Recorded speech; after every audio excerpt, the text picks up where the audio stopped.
मान्यवर विधायक दुष्मंत स्वाई। राष्ट्रपति महोदय, जय जगन्नाथ, नमस्कार।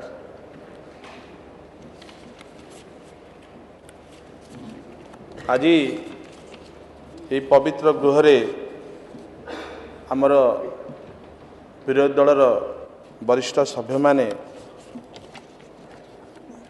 जहाँ कहले बहुत सुंदर कहले, बहुत भल लगुला। रणेंद्र प्रताप स्वाई महोदय, अरुण साहू महोदय, व्योमकेश बाबू समस्ते बहुत भल लगुला। किंतु चकुली खाइले पेट पुर, बिंधा गणिले पेट पुरनी। आपण से भाया आज कहले आपण मैंने समस्ते शिल्पायन रे ओडिशा केते दूर आगे अच्छी आपण मैंने बेस कहीपर। आपण मैंने जानी जे 24 वर्ष भितर मुझे जानी जो राज्य कि जो देश शिल्पायन रे जेते अधिक से डेवलप्ड। किंतु मु एबे गोटे क्वेश्चन पचारि मान्यवर विरोधी दल नेता से जड़े शिल्पपति परिवार आसचंती एवं रणेंद्र प्रताप स्वाई निर्वाचन मंडली शिल्पायन बोली कहुए बहुत माने डेवलप होती।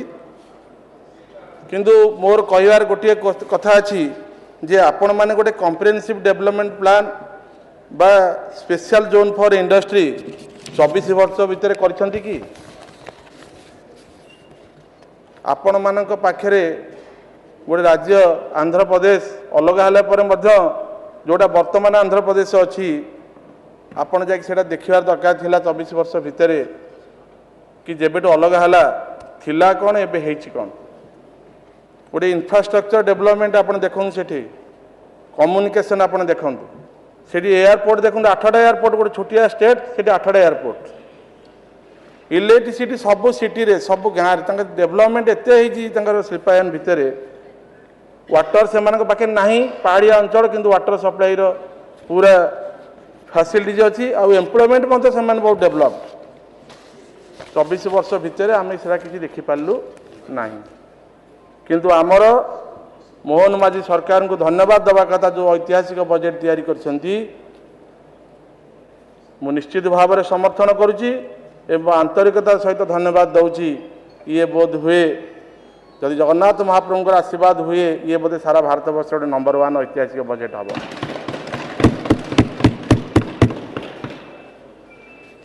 आपण मैंने गोटे इंडस्ट्रियल क्लस्टर कर पार नथिले।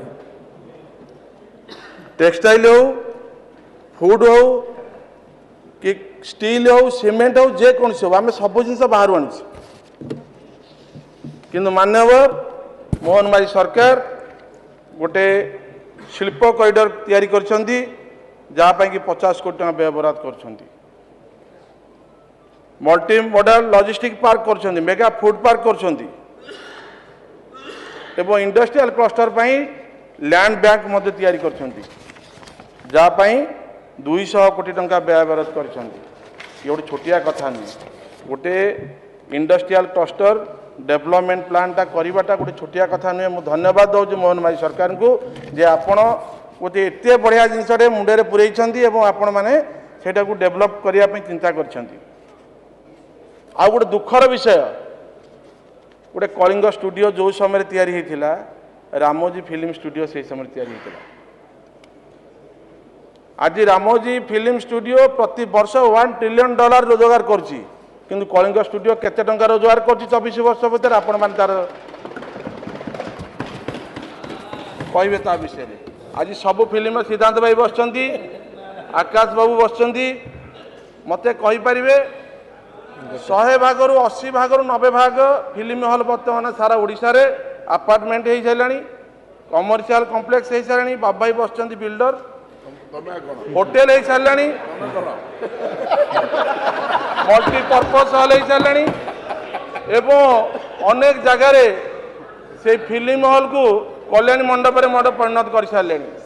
ये हूँ 24 वर्ष विजु जनता दल सरकार କାର୍ଯ୍ୟକ୍ରम ଅନେକ ଶିଳ୍ପ ନଷ୍ଟ ହୋଇସାରିଲାଣି, ରୁଗ୍ଣ ହୋଇସାରିଲାଣି। ତାକୁ ପୁନରୁଦ୍ଧାର କରିବା ପାଇଁ ଆମ ସରକାର ଏ ଲୋକଙ୍କ ସରକାର MSME ମାଧ୍ୟମରେ କାର୍ଯ୍ୟକ୍ରମ ରଖିଛନ୍ତି ଏବଂ ଷ୍ଟାର୍ଟଅପ୍ ଅଭିବୃଦ୍ଧି ପାଣ୍ଠି ମଧ୍ୟ ତିଆରି କରିଛନ୍ତି। ଆଉ ସବୁଠୁ ଇଣ୍ଟରେଷ୍ଟିଂ ଜିନିଷ ହେଲା ହସ୍ତଶିଳ୍ପ ପାଇଁ ମୋହନ ମାଝୀ ସରକାର ଗୋଟେ ୟୁନିଟ୍ ତିଆରି କରୁଛନ୍ତି ଏବଂ ପଶ୍ଚିମ ଓଡ଼ିଶା 3ଟା ଟେକ୍ସଟାଇଲ ହବ୍ ପ୍ରତିଷ୍ଠା କରିବା ପାଇଁ ପ୍ରପୋଜାଲ ଦେଇଛନ୍ତି।